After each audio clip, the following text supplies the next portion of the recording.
Bien, bonjour tout le monde, j'espère que vous allez bien. On se retrouve aujourd'hui pour une toute nouvelle vidéo où on continue notre série sur les indicateurs.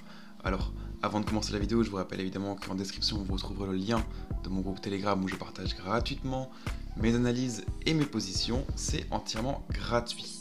Alors voilà, donc on continue notre série comme j'ai dit avant sur les indicateurs où je vais essayer donc de vous apprendre aujourd'hui les moyennes mobiles de la manière la plus simple possible et le plus rapidement possible sans trop rentrer dans les détails. Alors, plus communément appelées moving average en anglais, les moyennes mobiles permettent de connaître la tendance du marché. Donc comme son nom l'indique, elles représentent une moyenne des prix de clôture pour un nombre de périodes définies à l'avance dans les paramètres. Plus le nombre de périodes choisies est faible, plus la moyenne mobile sera réactive au mouvement du marché. Inversement, elle sera moins réactive si le nombre de périodes est très élevé. Donc ici, dans cet exemple, en mauve, vous avez une moyenne mobile sur 20 périodes, vous voyez qu'elle suit le marché, et en rouge, une moyenne mobile sur 100 périodes, et vous voyez qu'elle est beaucoup plus distante du cours du marché.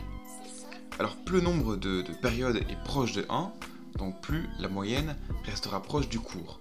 Il va donc falloir trouver un nombre de périodes le plus approprié à votre style de trading.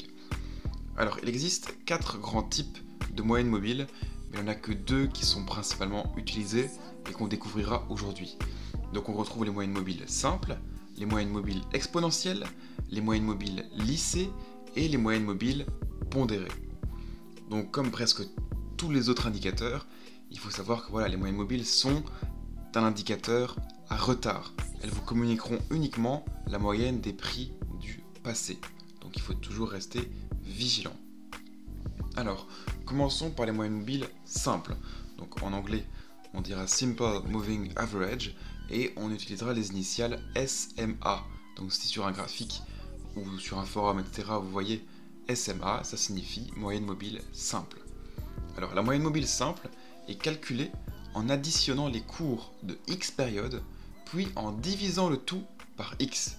Donc elles nous permettent de connaître la tendance du marché.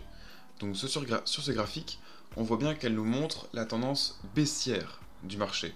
Donc en rouge, on a une SMA 10 périodes, en mauve, une SMA 30 périodes, et en vert, une SMA 60 périodes. Donc je rappelle que SMA, c'est Simple Moving Average, et ça signifie moyenne mobile simple.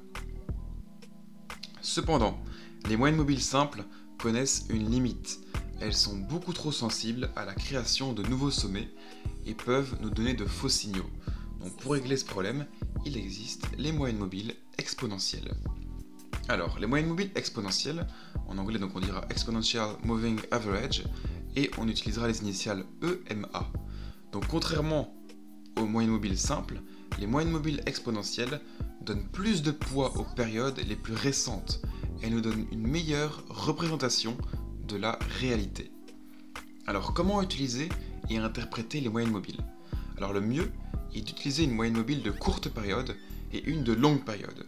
Un croisement entre ces deux droites peut représenter un signal d'achat ou de vente.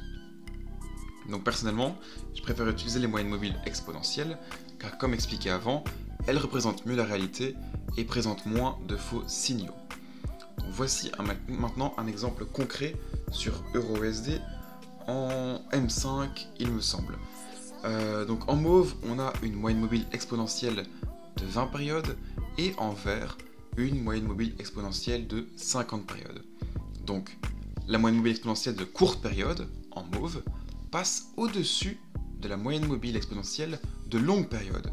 On a donc un signal d'achat dans la zone bleue.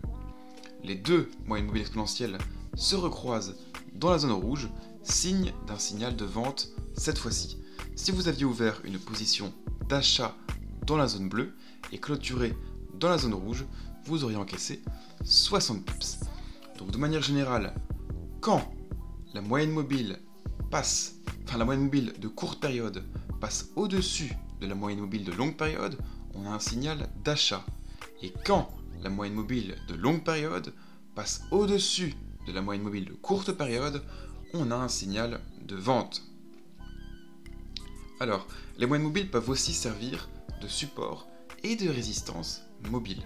Donc vous pouvez voir sur cet exemple une moyenne mobile exponentielle de 100 périodes qui sert à plusieurs reprises de support. Donc à vous maintenant de trouver des moyennes mobiles qui conviennent le plus possible à votre style de trading. Alors pour terminer, au niveau des paramètres, si vous utilisez MetaTrader 4 et que vous êtes donc dans indicateur, vous sélectionnez Moving Average et vous avez donc une fenêtre qui s'ouvre. Vous pouvez choisir le nombre de périodes et la méthode MA, donc soit simple, exponentielle ou bien lissée ou pondérée. Donc ça, c'est à vous de choisir. Donc pour terminer, je vous signale voilà, que les moyennes mobiles peuvent être vraiment très utiles, mais il ne faut pas les suivre à la lettre dans les signaux d'achat et de vente. Le mieux est vraiment de les combiner avec d'autres indicateurs et d'essayer de trouver des stratégies. Moi je l'utilise personnellement parce que ça peut me servir de support et de résistance, ou même parfois pour des inversions de tendance, c'est parfois très utile aussi. Donc voilà, dans les prochaines vidéos, enfin bien plus tard, on découvrira ensemble des stratégies de trading comme expliqué, qui combinent les moyennes mobiles avec d'autres indicateurs. On verra, je vais essayer de préparer un petit peu tout ça. Donc voilà, j'espère que maintenant vous savez ce que c'est les moyennes mobiles et que vous avez compris. N'hésitez pas à liker, partager, m'envoyer un petit message si vous voulez, j'y répondrai avec grand plaisir. Donc voilà, merci à vous, bon trade!